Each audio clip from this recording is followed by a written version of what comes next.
Hey guys, this is Brianna McNerney here with day 3 of a 7-day video challenge that I'm doing. My coach, Rachel Rogers, challenged me to make a video for you every single day for 7 days. The first day I shared a pretty relatable story of like a daily dark moment and how I handled that. The second day I shared more about my intentions and my why that motivated me to offer transforming dark moments into opportunities for expansion. That's a free virtual class I have coming up. If you want to check those out, they're on my YouTube channel, and I shared them all over the place, so hopefully you can find them.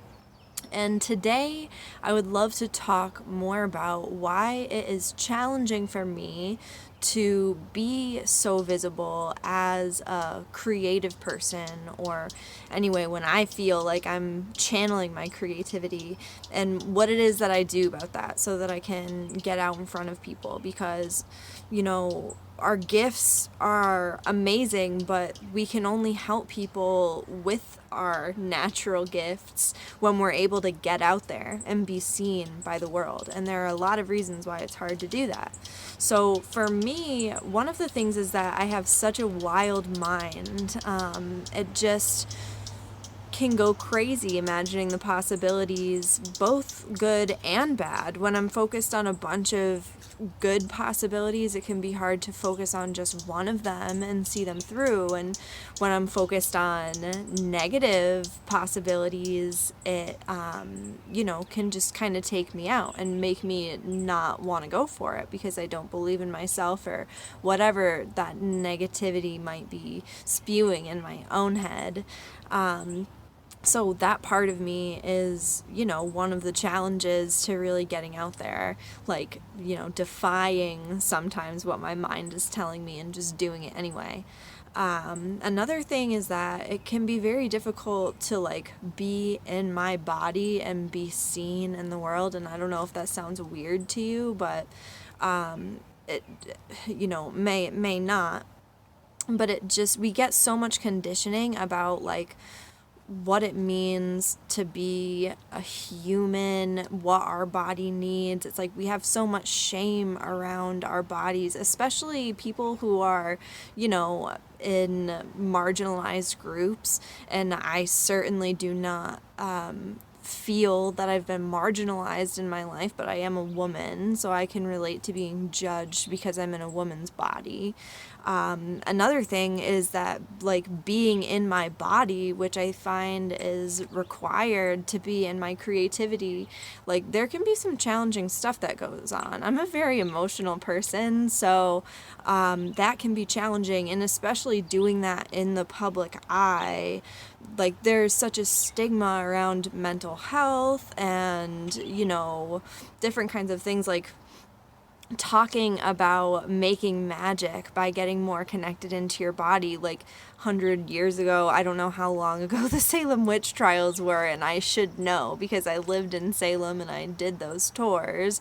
But it's not all that long ago that women were being literally burned at the stake for talking about things like this in public. And everybody has something like that. It's scary to like be yourself in the public eye because you could get rejected, you could be hurt by somebody, you could attract people that don't have your best intentions at heart. A lot of us have experiences with that, which come to the third challenge I was going to bring up, that patterns, judgments, things that like I've learned over time. So, for instance, like I just said, sometimes we can attract people who don't have our best intentions at heart. And, sometimes we can learn that you can't trust people, but if you always decide that it's impossible to trust people or that you'll get hurt when you trust people, then you're not going to be able to get out there and be visible in the world. You need other people to be able to do what you want to do in the world. Just plain and simple, we will get farther together than we ever could alone.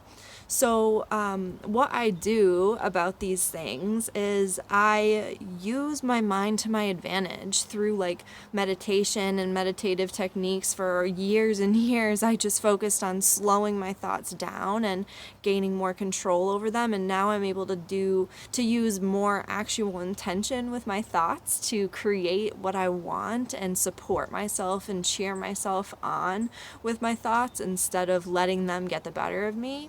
I've developed processes for leaning into my body and listening to my emotional guidance and, following my intuition. And the more I follow my intuition, the more I love myself, the more confident I feel, and the stronger my intuition gets.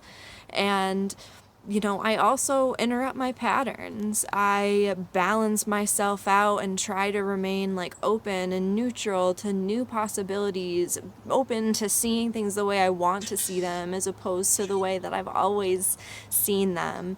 And these things and more are what I'm going to be talking about at that free class I mentioned that's coming up next Tuesday. I would love to see some people there. I hope that you're getting something out of these videos. I know I certainly am. I'm excited to be with you in front of video. I think the birds agree with me. I hope you've been able to hear them chirping along with me in this video.